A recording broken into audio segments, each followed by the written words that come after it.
Let's talk about polling and the absolute faceplant of Ann Selzer. You know her, right? The so-called gold standard of political polling, the queen bee who could supposedly do no wrong. For decades, Selzer was hailed as the Jedi Master of Iowa polls. And then in 2024, she went out with a bang, and not the good kind. Picture this.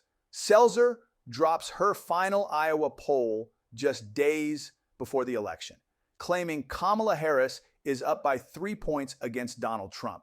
3 points? In Iowa, a state Trump dominated by 9 points in 2016 and 8 in 2020. Naturally, the media goes nuts. Democrats start fantasizing about flipping the state, and Republicans, well, they're calling fake news before the ink dries. Fast forward to election night. Trump doesn't just win, he crushes. A 13-point victory. Selzer's poll was off by a whopping 16 points. Let that sink in for a second. 16 points. This wasn't just a little oopsie.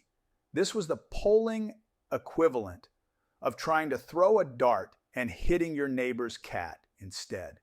Did Ann Selzer, the polling wizard, suddenly lose her touch? Did her methodology fall apart? Or wait for it, was this a desperate last hurrah before retirement? Let's dig into the chaos. Let's be clear. Ann Selzer wasn't just any pollster. She was the pollster. Her Iowa poll, run for the Des Moines Register, had a good track record that made other pollsters jealous. Remember Obama's shocking 2008 caucus win? Selzer called it. Trump's 2016 Iowa landslide? Selzer nailed it. Her polls were treated like gospel. Her secret sauce? A simple, transparent methodology that didn't rely on overly complex turnout models. And for a long time, that approach worked. Selzer's numbers always seemed to cut through the noise. But 2024? Oh boy. That's when the wheels fell off. Her final poll showed Kamala Harris leading Trump 47% to 44%. Everyone's jaw hit the floor. Even Nate Silver of 538, who's known for defending outliers, praised Selzer for not herding. Herding, by the way, is when pollsters tweak their numbers to align with everyone else to avoid looking like the odd one out. Selzer didn't herd. Nope, she went full rogue. But here's the thing about being an outlier. You'd better be right. And Selzer, she wasn't just wrong. She was Titanic hitting the iceberg wrong. When Trump obliterated Harris in Iowa by 13 points, the backlash was swift. People weren't just mad, they were furious. The Des Moines Register faced calls for boycotts, and GOP leaders accused the poll of suppressing Republican turnout. Trump himself chimed in, calling the poll fake news. How does someone so respected screw up so badly? Let's look at the theories. Outdated methodology.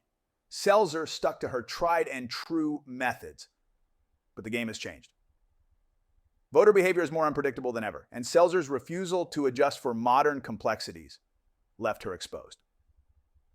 Non-response bias. Here's a fun fact. Trump voters don't trust pollsters. They don't pick up the phone, and when they do, they lie. This shy Trump voter effect has been a thing since 2016. Selzer's model didn't account for it, and her numbers overestimated Harris as a result. The abortion theory. Selzer claimed that Iowa's 6-week abortion ban was driving older Republican women toward Harris. Sounds plausible, right? Except it wasn't true. Those women stuck with Trump. Ignoring red flags, even Selzer admitted she was shocked by her results. But instead of raising a red flag and saying, hey, this might be an outlier, she doubled down. Bold move, Ann. Bold move. Sampling issues.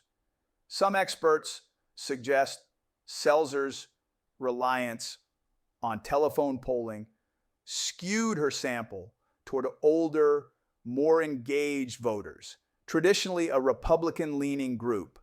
But in 2024, younger voters swung Republican. Oops. After the election, Selzer announced her retirement. She claims it was planned over a year ago, but come on, the timing is suspicious. You don't drop the worst poll of your career and then decide to explore other ventures. That's not a victory lap. That's an exit strategy. Let's zoom out.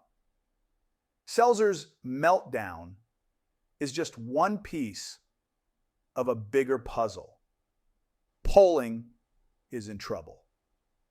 Non-response rates are skyrocketing, turnout is harder to predict, and trust in institutions is plummeting. The days of simple, reliable polling might be over. Transparency isn't a magic shield. Selzer's openness about her methods didn't save her from criticism. Transparency is great, but it doesn't fix bad data. Outliers need context. Publishing an outlier is fine as long as you explain it. Selzer didn't. She treated her poll like gospel, and it backfired. Adapt or die polling methods have to evolve. Selzer's refusal to adapt was her downfall. Stop idolizing pollsters. The media needs to stop putting pollsters on pedestals. They're guessing, folks. Educated guesses, sure, but guesses nonetheless. Ann Selzer's 2024 Iowa poll will go down in history, not as a triumph, but as a cautionary tale. She was the gold standard, the queen of polling. And then she bet it all on one bad poll and lost. And so what's the takeaway here? Don't blindly trust the experts, no matter how good their track record is. Even the best can crash and burn. And Ann Selzer, she's living proof. All right, that's all I've got. Hit like if you're tired of overhyped pollsters, subscribe for more unfiltered takes, and let me know in the comments. Was Selzer a victim of changing times, or did she just screw up big time? Stay sharp, stay skeptical, and I'll see you in the next one.